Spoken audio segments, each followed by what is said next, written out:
Hey folks, welcome to Hey Adora, your queer She-Ra podcast. I'm Force Captain Meth, they, them. And I'm Jenny, she, her.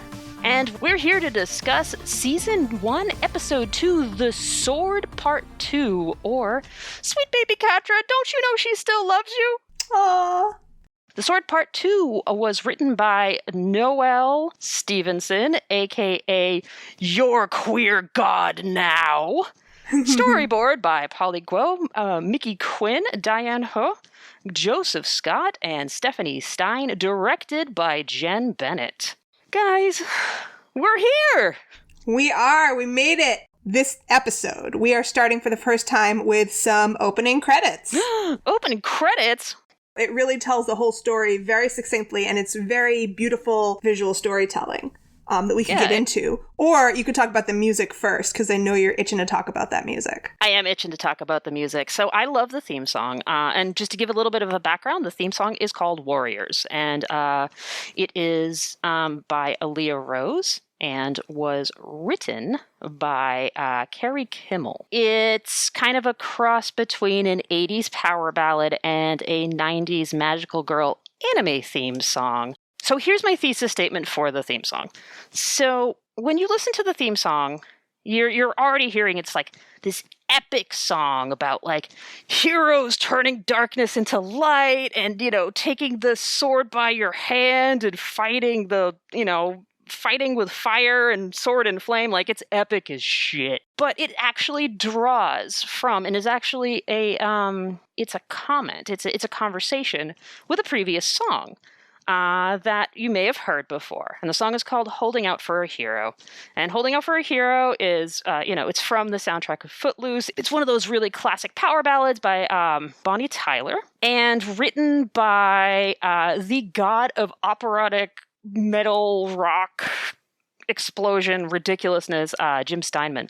So Jim Steinman was the songwriter and composer behind Meatloaf's classic ridiculous album Bad Out of Hell. Also wrote other amazing 80s power ballads like 2 Out of 3 Ain't Bad is one. Total Eclipse of the Heart is a Jim Steinman song. Oh, I love that song. Yeah, like he writes the songs. Now you're speaking my language. The huge songs, the huge epic songs with the massive bombastic production and the super over the top lyrics and just like massively theatrical. That's why I used operatic. It's massively theatrical lyrics and music. Why is Warriors a conversation with Holding Out for a Hero? Well, Holding Out for a Hero is a song where a woman's voice is looking for where all the good men, the good heroes are because she needs one. Aww. The world sucks. She needs her Hercules. She needs a Superman. She needs, somebody to racing in on the thunder, rising in the heat. She needs to be swept away and saved. Warriors is lyrically is a conversation with it. So while Bonnie Tyler's conversation is, I'm looking for a warrior, I'm looking for someone to save me. Warriors is literally, we are going in to save you. We feel the evil coming. The shadows all around. We're going to win in the end. We're going to be strong. We're going to fight. We're going to fight with sword and flame, not wait for thunder and light to save us. Aww. Sure. Okay, fine. Lyrically, they are in conversation. Musically, they are so similar. So the structure of the song itself is similar. It starts off with a similar kind of synth, running synth beat into kind of the intro of the song, whereas we feel the evil coming, blah, blah, blah. Whereas, Holding Out for a Hero is where have all the good men gone? It starts off with this kind of like movement forward, right? And it's the same type of epic operatic. Yes. I want to take a couple of seconds here. We're going to listen to my own mashup of Holding Out for Some Warriors. Fuck yeah.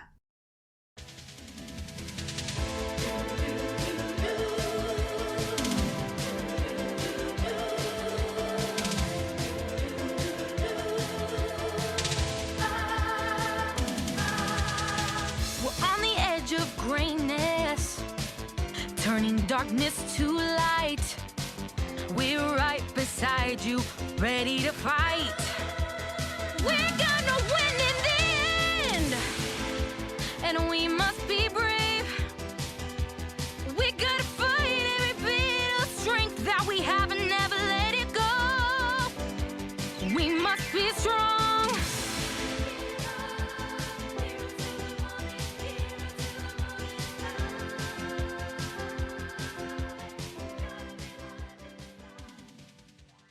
So, it's got that, like, synthesized going into it, and then, the big, like, pre-chorus, and then the massive chorus. Yeah.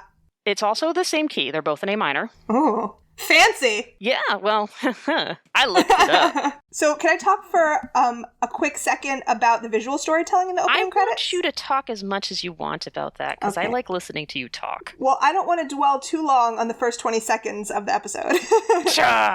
So, but it's really wonderful the way it encapsulates the whole story of everything you really need to know in this 20 seconds. We swoop into the credits on the magical wings of Swiftwind, and then we see Adora alone looking out into the distance heroically, but she's only alone for a moment because, oh wait, there's the best friend squad backing her up, and then there's the big gay magic sword. Hello. And then we basically get this roller coaster of princesses. And I love the movement. It's like you're literally on a roller coaster, and each princess swoops by you like, oh hi.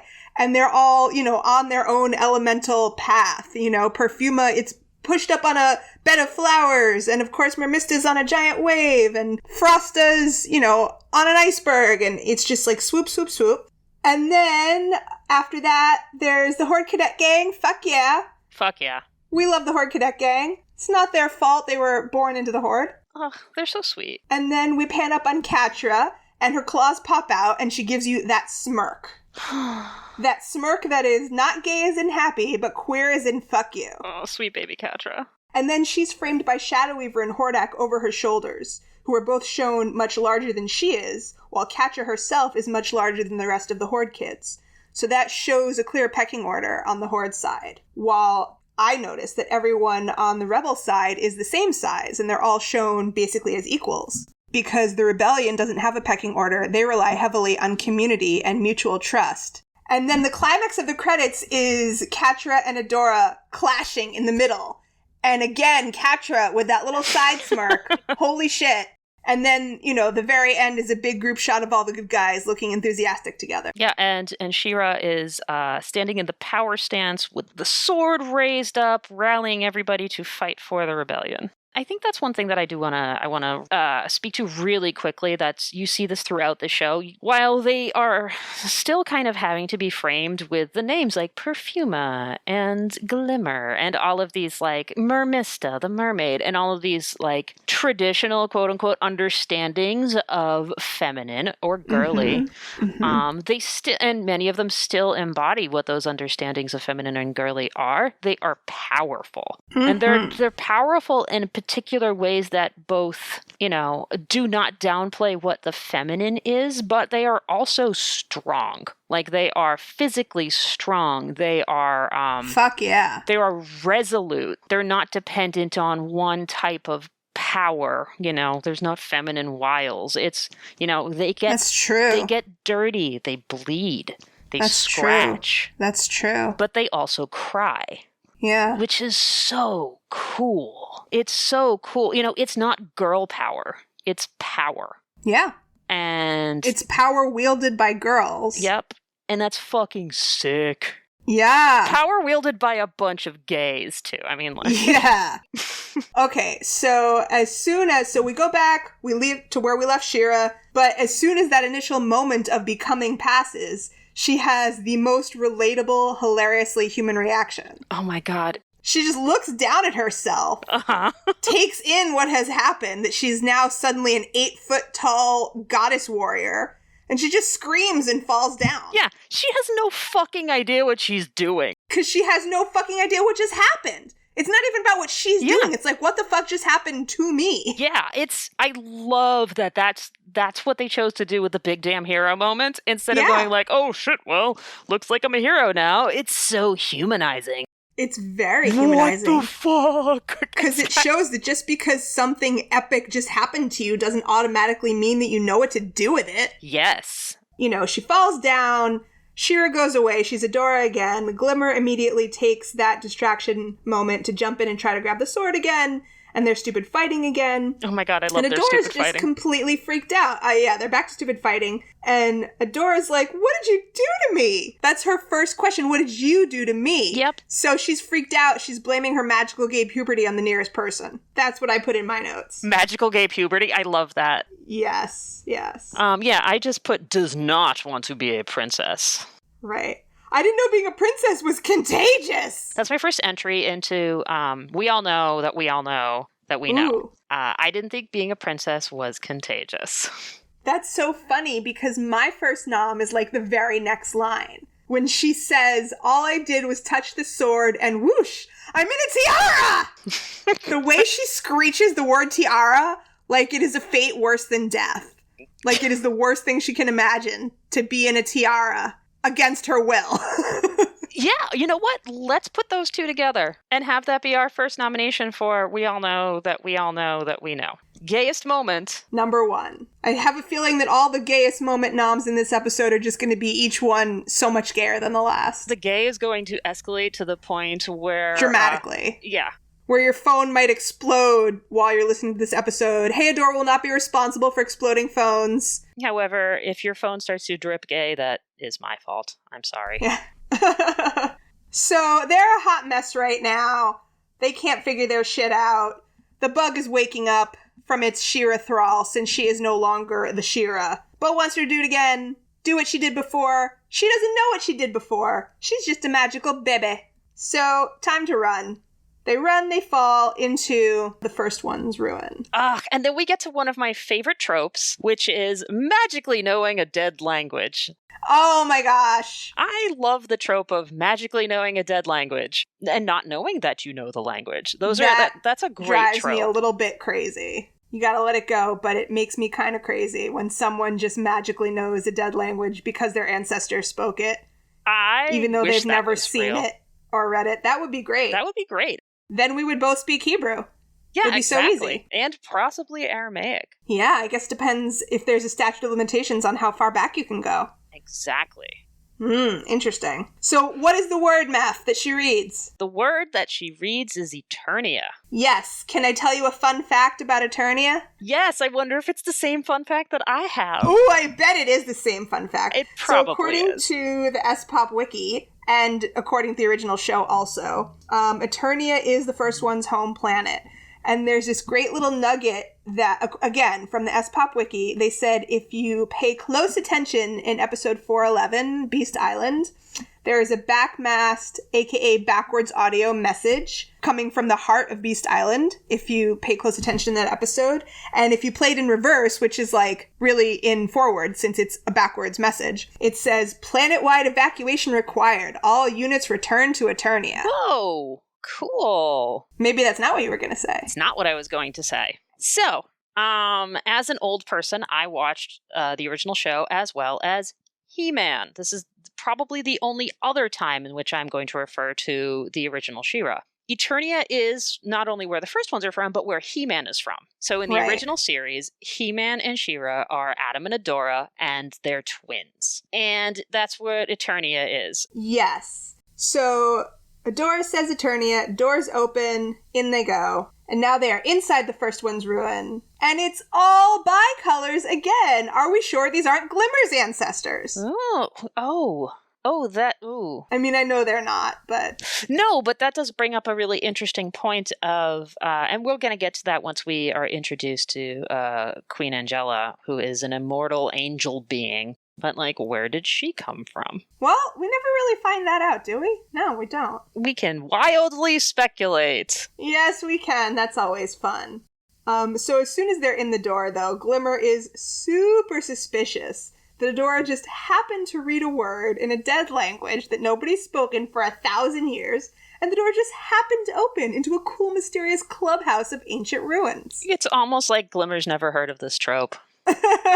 It's almost like Glimmer doesn't know that her enemy is actually her mythical savior come to life. But also, Adora's kind of equally pissed because she legit has no idea what's going on, And at this point, she's feeling kind of violated about it, I would say. I would definitely agree. So we're going to talk about Joseph Campbell again, because of course we are. This is probably the closest we get to the denial of the call. Because while she doesn't say, fuck this, I'm not going to do it, she definitely is taken aback and is not excited about, being called to be the hero. But she also is intrigued by what it means, which we're going to be getting to in some future conversations. Yes. When she admits it more openly. Which is a very tasty part of this episode, might I add. So yeah, she's like, you think I did this on purpose? You people are monsters. Why would I choose this life? Oh God, this is gay. Ha ha ha ha ha. So while Glimmer is still hella suspicious and Adora is, you're right, at this moment she is as close as she's gonna get to denying the call, because she's not walking away, but she's like, what the actual fuck is happening right now? And Bo is not hung up on any of this stuff. He's just happy that she saved him. Oh, I love sweet baby Bo. He's such a sweetie. Sweet baby Bo. I love how he immediately establishes their sweet baby bro relationship. They are wonderful bros, and so they're walking along, having their little broness dialogue, and Glimmer thinks she might see some First Ones etchings. And Adora has never heard of the First Ones. Bo and Glimmer are shocked. Yeah. But so we've established now that Adora has no idea who the First Ones are. Of course, it establishes the fact that it's insane that Adora lives in the world and has no idea about the whole entire world. Yeah, nothing in the world. Except for the tiny little bubble that she was raised in, she has literally no knowledge. And she was king shit of that world, too. I mean, she didn't have any need to explore the outside of it because she was, she was the ruler in hell instead of serving in heaven, She's... That's well put. Yeah. That's well put. But I don't think she had the remotest idea that was the case. And I think as soon as she starts to understand that is the case, she's horrified and she wants no part of it. Yeah. I mean, you are right. The system in the Fright Zone is working for her very nicely and she has no reason to question things. Right.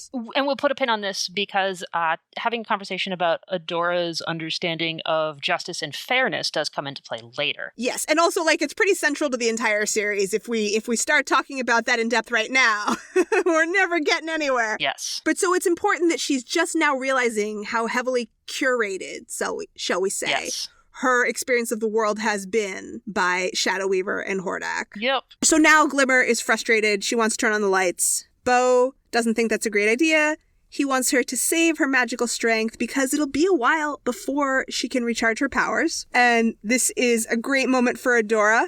Gayest moment, nomination number 2. You have to recharge her powers. Gay smirk. Her very first cocky gay smirk. Adora's cocky gay smirk is iconic. Yes. It's very beautiful. And it's so gay. It's so gay. I was just thinking that Adora's cocky gay smirks remind me a lot of Avatar Korra and her cocky gay smirks. Another cocky, dumbass, very awesome gay hero. Korra's bisexual. Yes, queer hero. Thank you.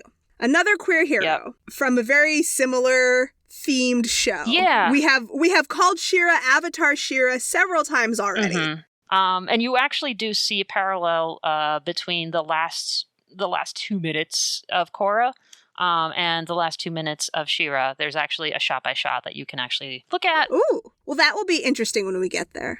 But in this moment, for our purposes, we are just interested in these 2 awesome queer hero avatar types with the best ever cocky gay smirks that you have seen. So good. Yes. But Glimmer throws caution to the wind. She doesn't listen to Bo's warning. She turns on the magic lights, and it's a big She-Ra temple. Huh. Who would have thought that? Who could have guessed that in the midst of all of this sudden She-Ra adventures, there would be a She-Ra temple? If I had money on this, I wouldn't have put it there and I would have lost.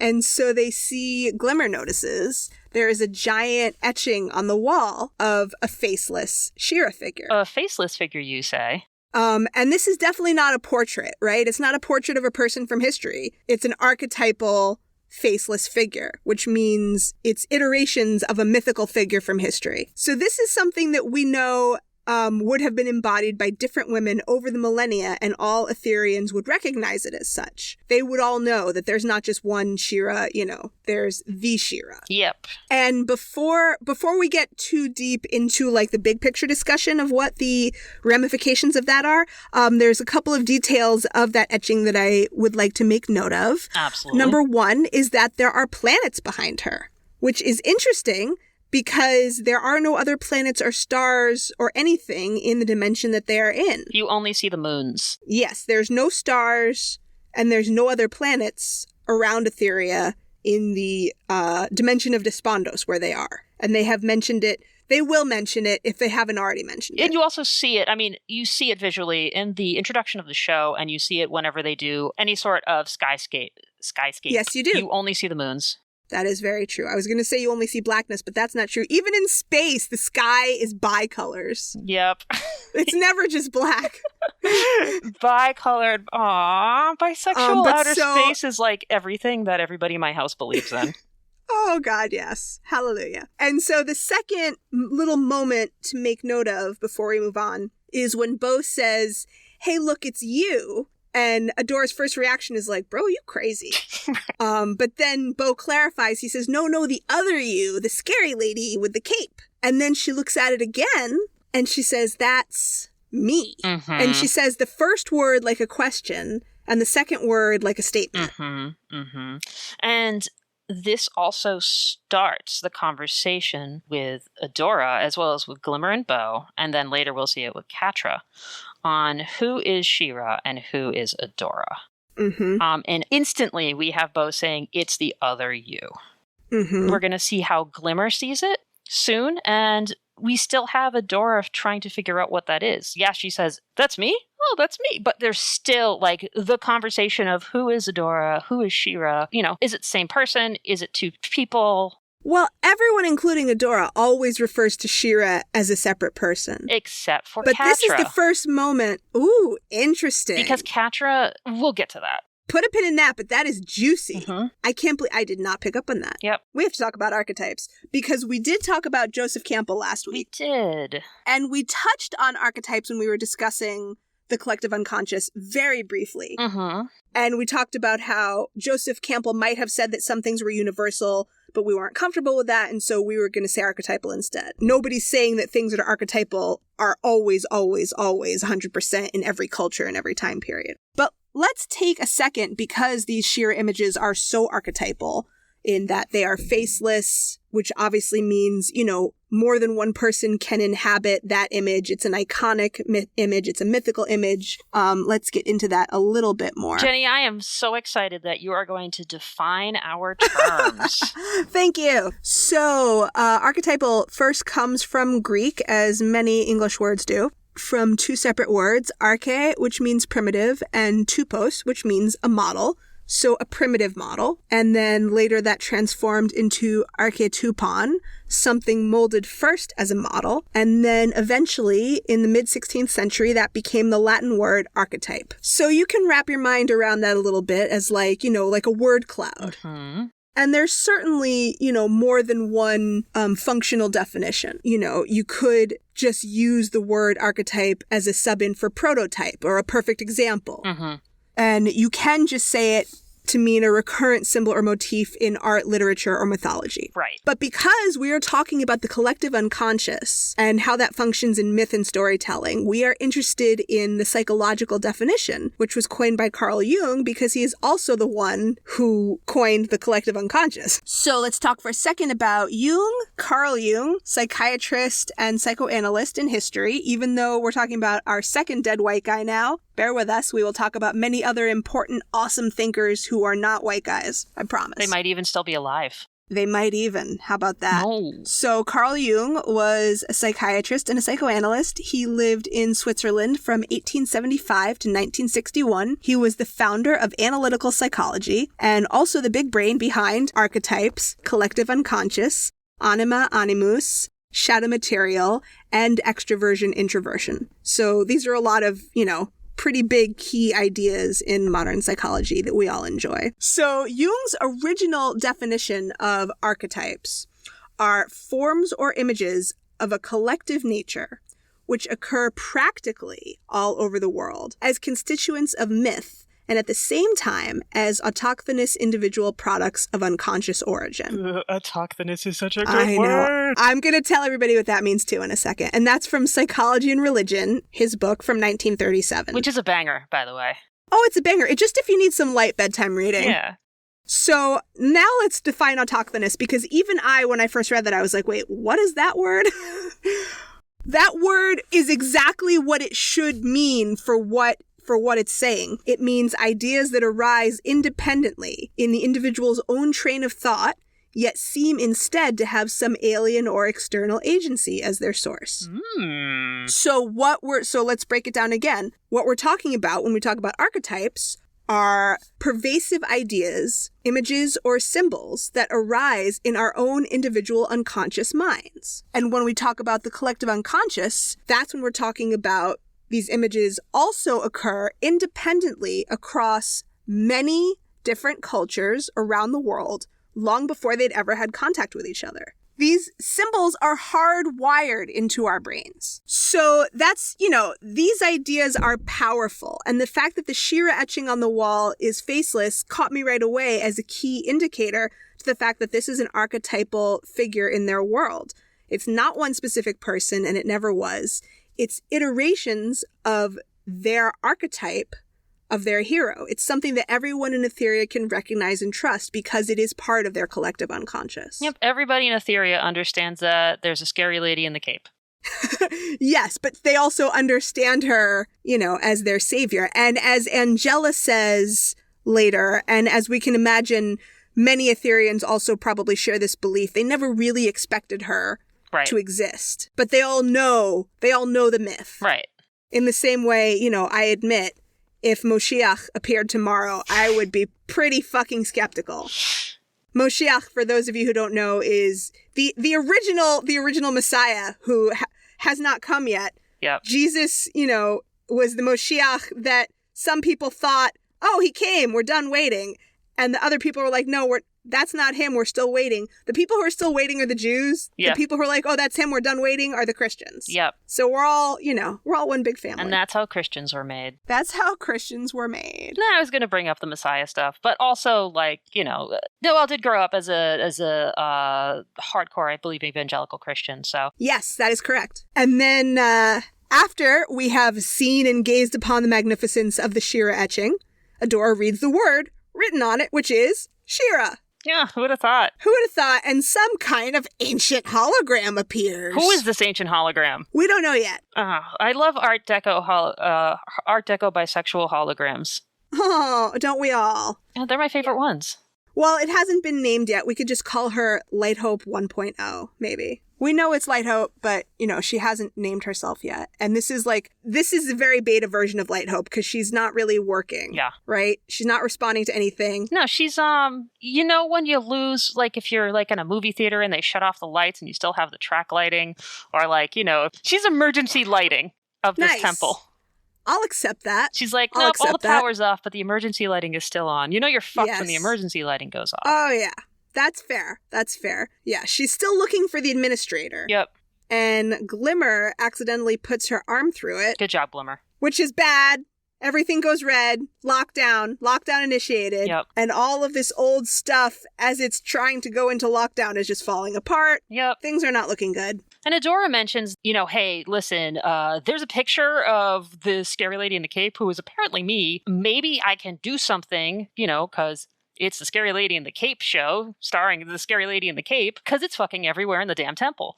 And maybe if I had the sword, I could be the Scary Lady in the Cape and fix it. And Glimmer's like, fuck you. Yeah. Just go fuck yourself on the fuck you horse that you rode in on. All right. I believe it was a fuck you skiff. Oh, it was a fuck you skiff. It was. No. I mean, yes.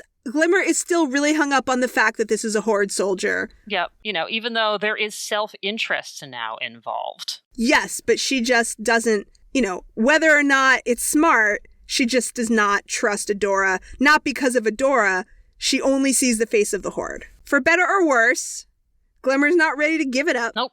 So instead, she puts herself into physical danger. Yes, that is her go-to move, for sure. Also, in the same way, that is Adora's go-to move. She would rather put herself in danger often than let other people jump in. And there are times when she also takes away other people's agency without really meaning to. Yeah, but the motivation is different. Yes, that is true. She teleports all three of them out. Bo lets us know she's never done that before. Yep, and Bo, oh, sweet baby Bo. He takes great care of her, even when they're falling through the sky. Well, I mean, if you can't take care of someone when you're falling through the sky, when can you really ever take care of them? I don't know.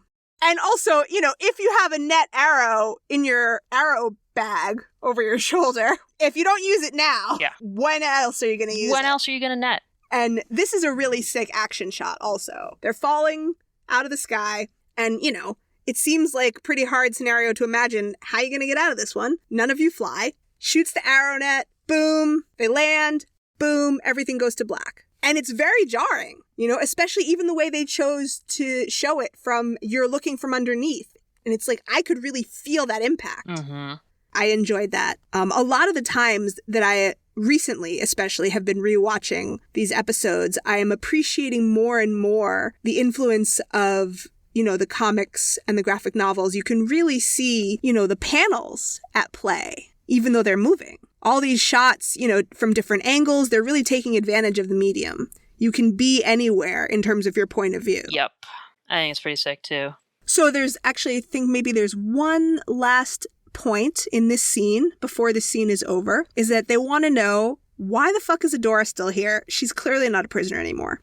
Oh, yeah. Why is Adora still here? This is really tasty. Yes. And this is where we get the first glimpse of what Adora's motivations are for leaving the Horde. Yes. She just wants to know what is happening to her and where she comes from. This is actually where she makes the decision to leave the Horde. Because she even says, if I go back to the Fright Zone, I'll never know. Yep. It's not a moral imperative for her. It's a self-discovery imperative. I think that there's both of those things happening, and it's not necessarily all... I don't know if there's ever any one moment to say that, it's not a moral imperative. I think it's both, very much so. I think there's moral imperative wrapped up in it very strongly also, but we just haven't gotten to that scene yet.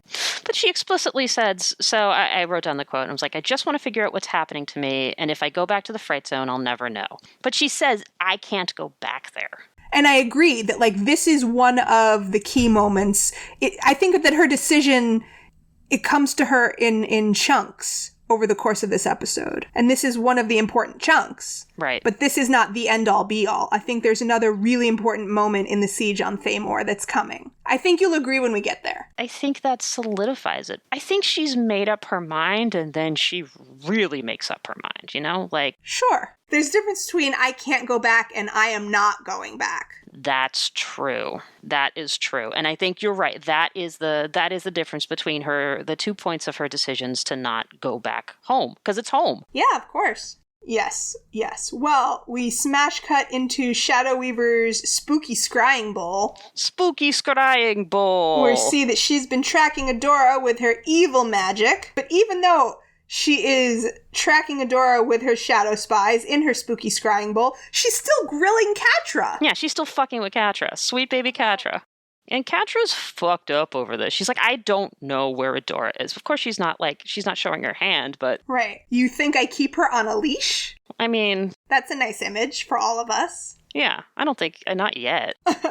But Shadow Weaver is definitely taunting Catra a little bit. She says, you two are close. She would never leave without telling you. Yep. Right? And she knows that she's either going to be hurting Catra because maybe it's true, or if it's not true, which is more likely, then she's putting Catra more and more on the spot and making her more and more uncomfortable. Mm-hmm. And because Catra doesn't know where Adora ran off to, she's still protecting her. Right. She's like, as far as I know, she left me in the middle of the night. Mm-hmm. Saying, I'll be right back. I'm just going out for a carton of milk and a pack of cigarettes. And I mean, it's one of those situations where it's it all has to be this way. Mm-hmm. But that doesn't mean that people can't be hurt That doesn't mean you have to understand and you have to be able to say it's okay. And then, of course, Shadow Weaver's like, oh, you know what I love to do? I love making Catra miserable. You're going to find her and bring her back to us, and you will pay. So it's the typical villain minion scene, right? Like, you will find her and bring her back to me. Well, but this is also the first time that we see Catra being physically abused by Shadow Weaver, which is a real turning point. Right? She says, you will find her and bring her back. Catra says, no thank you.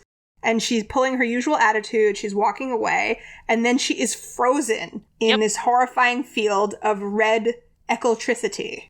Yeah, ooh, eclectricity. Yeah, sorry, that's how Mr. Weasley says it. Eclectricity. Yes. Yeah, and actually that's what I have in my notes is this would be the typical villain minion scene. Yeah, no, if it wasn't right. for the fact that Shadow Weaver is her mother figure. Yeah. She's not a minion. She's not a minion. She's her child. Well, she's her ward. She's her ward, but I mean psychologically. Yes. You know, Yes. psychologically, this is her. This is essentially her child. She's her ward. She's the person that raised her. She's the primary person that raised her. Yes. That contextualization makes this scene really, really fucking dark. Yes. And the way visually that Catra is shown caught in these energy rays, the way her facial muscles are twitching, she has this single drop of sweat. She's terrified. And we have never seen this look on Catra before. Ugh. And then the next cut was really heartbreaking for me when they cut to Thamor, the festival time for Adora. I don't know if this was just me because I'm such a soft, sensitive person, or whether this was something that everybody felt.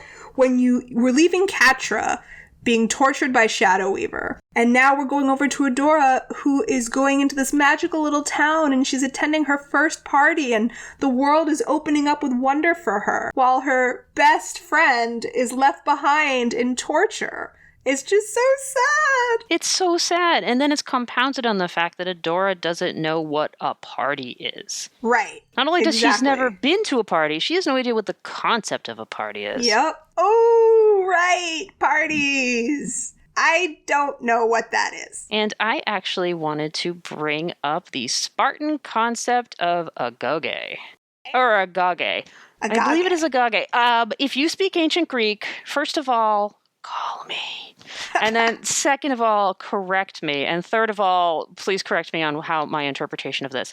But agage was the training and education program for male Spartan citizens.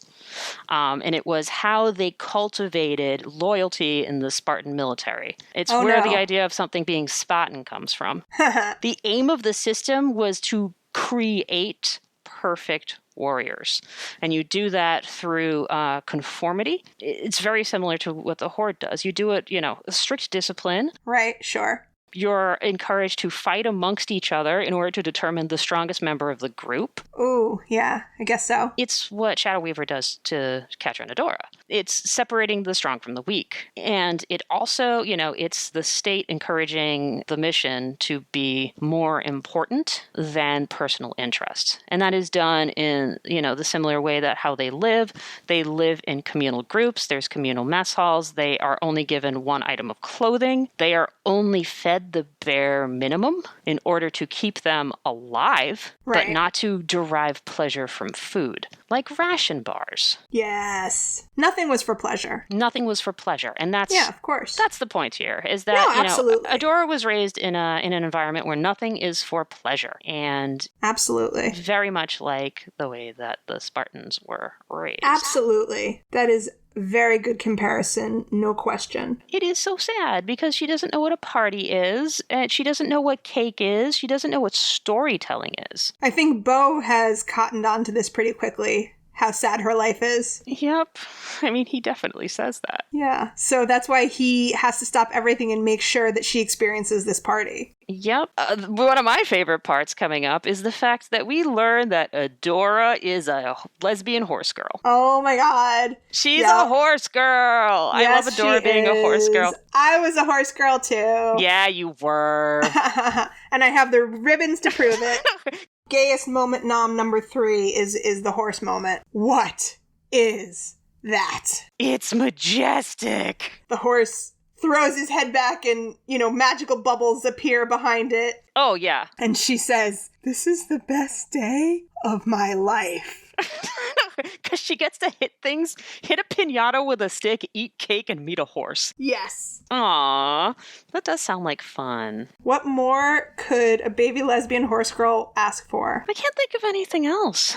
Definitely not a horde attack. No, definitely not a horde attack. And yet, Adora is like, "What? We didn't do anything." And Bo's like, "Yeah, the people of Thamor aren't a threat." And Adora goes, uh-oh. This was supposed to be her first job. Obviously, they're going to listen to her. Right. And that moment when she runs in front of the tank and she just blocks the tank with her body and she doesn't even flinch when it comes right up to her nose. Yep. That's an awesome moment. I mean, she's obviously confident they're going to stop and they're not going to run her over. Yeah, exactly. And who's driving the tank? Who most wanted to drive a tank? That we can recall. Oh, see, this moment in Thamor is where everybody gets to have a tiny bit of pleasure in their life. Oh, God. I know. And here comes the most important scene of the entire series, maybe no big deal. No big deal, yeah. Yes. So obviously we're just going to burn right through it. So again, Catra greets Adora by leaping fully on top of her and straddling her and purring. How many times does this make? We have not been keeping count. It's quite a few already. It's a lot. It's at least 3. And that's just within the first, 35 minutes of... Yes, the entire series. Yeah, the entire series. Yeah, so Catra still thinks that Adora is, on her side, because she's like, look, they let me drive a tank. Isn't that cool? We're here to get you. Come on, let's go. She still thinks it's still Adora. Yep. Well, I mean, it is still Adora. But her Adora. And it's not her Adora.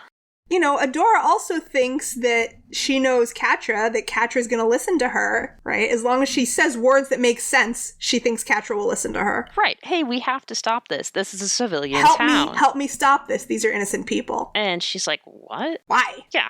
Why? These are not innocent people. Yeah. Catra is under the impression that she was kidnapped. Well, technically, she kind of was, but not by these people. Yeah. And once again, there's another Catra deflecting things with humor and snark, being like, Shadow Weaver's freaking out. It would be so funny if she wasn't such a terrible person. I know. I love that line. And once again, Catra physically pulling Adora with her by the hand. Yep. No social distance for Catradora. No, never. Ever. I mean, never. No. And this is when Adora says that she can't go back. Yeah, this is the climax of the episode that sets up the rest of the entire series. Yep. So, Catra is now very good-natured. She grabs Adora by the wrist, says, "Come on, let's go home." Adora says she can't go back until the Horde leaves this town alone. And she shares her revelation with Catra that Shadow Weaver and Hordak have been lying to them and manipulating them like it's brand new information. Catra's like, no shit. Yeah. Catra definitely has some pent-up frustration that Adora has had the privileged position of not having to see any of this shit up until this moment, and that things, in their dystopian childhood have actually been pretty easy for Adora relative to how they've been for Catra. Right. Catra's like, yeah, no shit. You haven't had to face up to any of this yet? Yep. It kind of lays the groundwork for Catra being the socially intelligent one throughout the series too. Catra's one that comes with the plans that really kind of get to Adora. Yes, that is always true. She knows how to throw Adora off versus Adora, who's just like, I have a sword. That is very true. I'm going to hit you, and then I'm going to kiss you. Oh, I love them so much. But as much as Catra is expressing her frustration, like, yeah, duh, like, did you just figure that out? Adora is also shocked that Catra doesn't want to fight back. Right. Like, how can you possibly be okay with this? And Catra has an answer. Ugh. Because it doesn't matter what they do. The two of us look out for each other. And Catra just wants them to go home together. Would that it were so easy. This line, and I'm actually going to read the lines verbatim. These are the most important lines in terms of the characters, their interaction with each other, their everything, until we get to the end. I'll give you that. So, Adora says, how could you possibly be okay with that? And Catra says, because it doesn't matter what they do. The two of us look out for each other, and soon we'll be calling the shots. Now, can we go home? So this is already Adora being external. Adora is an external thinker. She looks Oh, yeah. She looks at what is happening outside of the interpersonal relationships. She's looking at right and wrong. Or even without putting a moral spin on it, she's looking at high level. She's looking 10,000 feet. She's seeing it as a strategist. She's seeing as like, yeah, she's looking at what's happening in the world. Right, and Catra is not. Catra's focus is what is happening with them, what is happening internally. That's very true. This is massive because it sets up their journeys. Adora's journey is an external journey. Adora has a traditional hero trajectory. Adora's journey is the journey of the plot of the series. Yes. Catra's journey is an internal journey. It starts here. Catra's heart is broken. Fuck yeah. She has to go on an emotional journey. She has to go on the emotional journey. It only ends. The actual story itself culminates and then ends when they can meet at the heart. When the two journeys, the two parallel journeys, can come together. That is why this is the most important back and forth in the entire series. Yeah. It literally sets up the path of movement. Yes. You heard it here first, everybody. Motherfuckers, that's why there are two protagonists in this series. It is not one protagonist, it is two protagonists. I definitely agree with that. Catra is not the antagonist of the series. No, absolutely. I agree with that. Nets. No, you're absolutely right. I agree with that 100%. Then we have Adora responding to Catra being like, it doesn't matter what happens outside, we're here together. Like, we stick together. And then this next part is where I really, like, fall apart into, like, a big pile of, like, gay crying heart goo. Oh, it's, of course, well... It's like, yeah, because, you know, Catra just wants the two of them to go home already, and I feel that, and I want her to be happy. Yep. But then, right at this moment, and it's so beautiful the way this moment is encapsulated with, obviously with dialogue, but also with the scene, the way it's framed, the action, like literally the way the shot is framed, but also the way the action frames what is happening between the two of them. Yep. There's a big explosion off camera. We hear it, we don't see it, and we see the smoke, we hear the screams. And we see Adora react to it, and she squares her shoulders, and she's even more resolute. And she says she can't go back after everything she's seen. And then she reaches out to Catra's hand, right? And says, come with me. Yes, and then she basically proposes. Yeah. She gets down on one knee. Obviously, this will be the winning, we all know, gayest moment. Agreed. She gets down on one knee, takes Catra's hand, and says, come with me. We can fix this together. You don't have to go back there. I think we're alone now. There doesn't seem to be anyone around. I would just like to say that when I was watching this for the first time, like, again, we as queer viewers, as adult queer viewers, we have certain expectations. We have certain low expectations that have been, you know, over time built into us. But so when that scene happened, again, it's like the second episode. Yep. It got so gay so fast.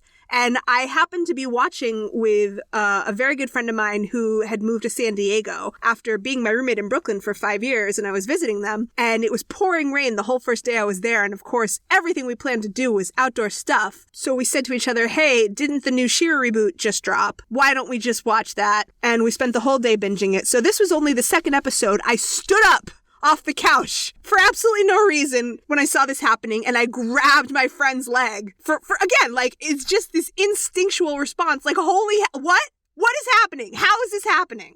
We're only on the second episode. This is the gayest moment. I mean, the most important moment of the series is also one of the gayest moments of the series, right? Yes, because the other most important moment of the series is the gayest moment in the series, because the show is just about gay love. Gay. So it's gay. about gay love. Which is so wonderful. So I want to circle up just for a second.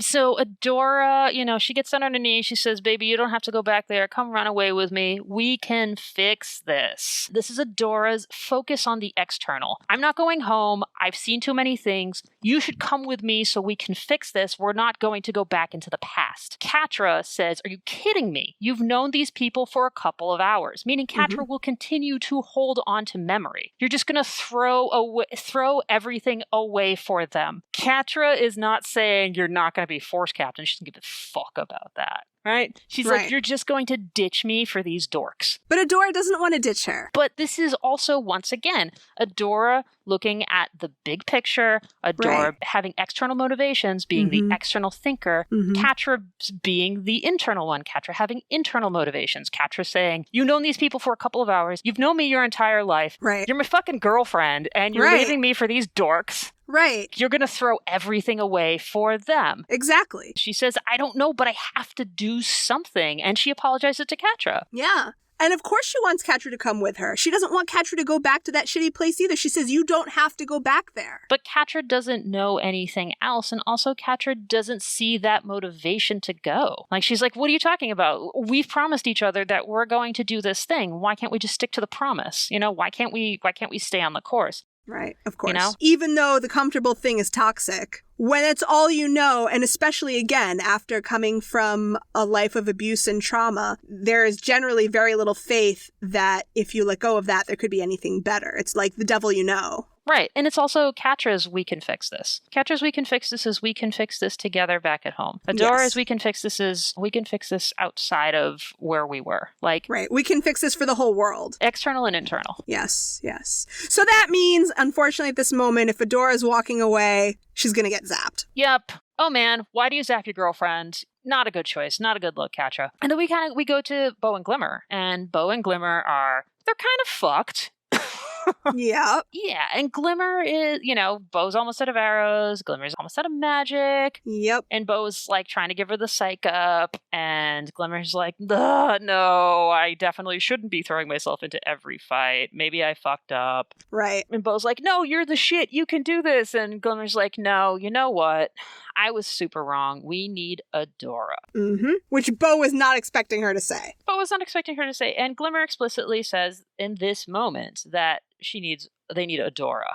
Mm-hmm. Which is important because in a lot of the series, even Bo and Glimmer, her two best friends, depersonalize her. And, we need She-Ra. Where'd She-Ra go? And even, It's true. They don't say right now that they need She-Ra. They say they need Adora. They recognize that Adora is She-Ra. Yep, it's true. They are embracing her as a whole person. As Adora the Horde soldier. They're accepting her. And Bo actually was like, wait, didn't she sell us out to the Horde? And Glimmer was like, no, I don't actually think that she did. And apparently Glimmer's trust is the key. Well, and the sword, of course. Oh, man. And then we go back to the Catradora show. Yes. The Catradora S&M breakup. Yep. But I thought it was really funny because it gets pretty intense when you go from the kind of intensity and closeness that they've had to, okay, you're not going to do what I want, I'm going to fucking zap you. Yes. And, not excusing, but am pointing this out, they both come from a place where we've seen throughout the show, throughout both episodes, that, they're physical with each other. They're very physical with each other. They're soldiers, they're fighters, they touch each other all the time, Catra jumps on her, it's a thing. They're physical with each other. Just as they're physical with each other, they come from a culture where you fight each other. Oh yeah, but this is like a next level thing. I agree with you 100%. But being zapped, again, this is like when we see Shadow Weaver torturing Catra with, trapping her with the electrical beams or whatever it was. That's like a next level thing where you're like, oh, fuck, shit just got real. I'm definitely not saying that this is not real, because this is shit getting real. Especially, in fact, I'm emphasizing this because Catra says, oh, shit, sorry. It doesn't say shit, obviously, but, it's like, oh, sorry. It was a reflex. Yep, absolutely. Once again, this is Catra going back to what Catra knows versus Adora, who is going to what Adora can know. Yeah, that's deep, man. I'm fucking deep. I support you on that. Thank you. But so then also we get to another super gay moment. Ugh. Which, again, is core to their relationship and core to the whole show. Yep. Why are you doing this? Because you left me. And if I don't bring you back, Shadow Weaver will have my head. Those are Catra's two big emotional beats. Yes. One, you left me. I love you. You left me. You're the only thing you're the one thing I care about. Right. And you were the one person who was never supposed to leave. And two, if I don't bring you back, I'm going to continue to get horribly, physically, emotionally abused by our mother figure. Yes, absolutely. Bo and Glimmer come cantering into the rescue on their friend Horsey. And now it's big damn hero time. It's big damn hero time, but Catra has no fucking idea. Oh my god. Nobody does. Catra calls out after them. As far as Catra knows, they're still trying to kidnap her. Oh, I know. So they poof out and like, what are you doing? Why did you save me? And this is, so Glimmer says, we need you. We need She-Ra. This is once again, Glimmer acknowledging that they are one and the same. Definitely. And apologizing. I was a jerk. I was stupid. And you could have saved us. I messed up. All right, Glimmer. I forgive you, Glimmer. And here's the sword. Time for Avatar She-Ra. Avatar She-Ra shows up. Holy shit. And this is her first full transformation on camera. Yep. You know, with the full, I don't know what to call it. You know, it's like the whole gratuitous transformation. Oh, Jenny, the transformation sequence. Let's talk about transformation sequences because this is also extremely important for the genre. Oh, absolutely. So, as we were mentioning before, She-Ra takes a lot of influences from a lot of different kinds of animation. One of the very, very readable ones is anime. The character design is absolutely influenced by anime. The theme song, as I mentioned before, many, many scenes in the series, and we're going to be pointing that out, are drawn explicitly shot for shot from animes. Interesting. Yep. And this one in particular is so important. One of She-Ra's major influences is the genre of the magical girl anime. Definitely. So the magical girl anime, think of Sailor Moon. Of course. Ordinary girl, or is she, actually turns into fantastic magical girl with superpowers that can save the world, etc., etc. There are obviously, different tropes that wrap in and create the genre, but for our intents and purposes, this is where it is. One of the important visual tropes in a magical girl anime is the transformation sequence. When you watch our protagonist, you watch our human-coded protagonist, mild-mannered Usagi, or, Adora, transform through a, it's usually like a 5 to 10 second animated sequence where you see their bodies transforming magically. They're not going into a phone booth and ripping off the Clark Kent. Right. They are being physically transformed in front of the audience from an unseen force. So in this case, we have the transformation sequence, and it always has its own theme song. It focuses on very specific parts of the body that are then transformed. It usually starts with the bottom of the body and moves up. It involves having a trigger word or a call, moon prism power makeup, or for the honor of Grayskull, which kicks off the transformation. There's so much glowing, and you see the process of the transformation. And then you see the awesome power stance at the end. The power stance that she has doesn't hold space, it takes up space. Yeah, that is well put. Her feet are square with her shoulders. Fuck yeah. You see her holding her sword aloft. There is... Her big dick. I'm sorry. No, I had to say it. No, dude, it's a sword. There is no way to not interpret a sword as a phallus. Well, I have thought before that this sword is a gender non-conforming phallus. Because in addition to the phallus that is the sword, it also, if you look at the base of it, it has, like a little flowering labia coming off the sides, and it has a giant clit at the center. It does. That glows. It's the glowing magical clit that is kind of like the heart of everything. It's the most lesbian thing I've heard in the past 10 minutes. Well, thank you. I try. So it is a phallus, and it is also a yonic symbol. Both. Ah, it is the unity. Yes. So it's a gender non-conforming sword. Aww. Which I love. Yeah, this transformation, though, again, is really intense. Not every transformation leaves her in this ultra powerful avatar state. Her hair is floating, her eyes are glowing, she's surrounded by golden light and mystical music. She has this unearthly calm. She's embodying that archetypal energy. So when Bo and Glimmer first encounter She-Ra, they see Adora turning into She-Ra. Yes. Catra sees the transformation. It's the D transformation. Yes. Bo and Glimmer see Adora's transformation into her destiny. Yes. Right? Into the future of her trajectory, into who she is. Yes. Catra sees who she is becoming, going back to who she was. So Catra only sees Adora through this framing as who Adora was.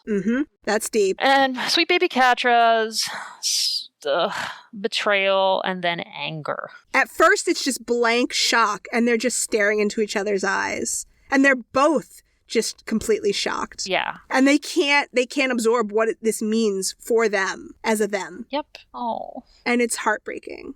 And even before we move on, the way Adora says Catra with such longing and such regret. Yeah, she calls out after her like, I don't know. And Catra recedes into the fire and the shadows. Yes. And then we all cry forever. Oh. They have so much to unpack, oh my god. And so now Adora, at the end of this episode, has officially turned against the Horde. Yep. The best friend squad has officially been dubbed. Yep. And the journey Bo. begins for realsies. Yes, Bo dubs them. And P.S., whose horse was this?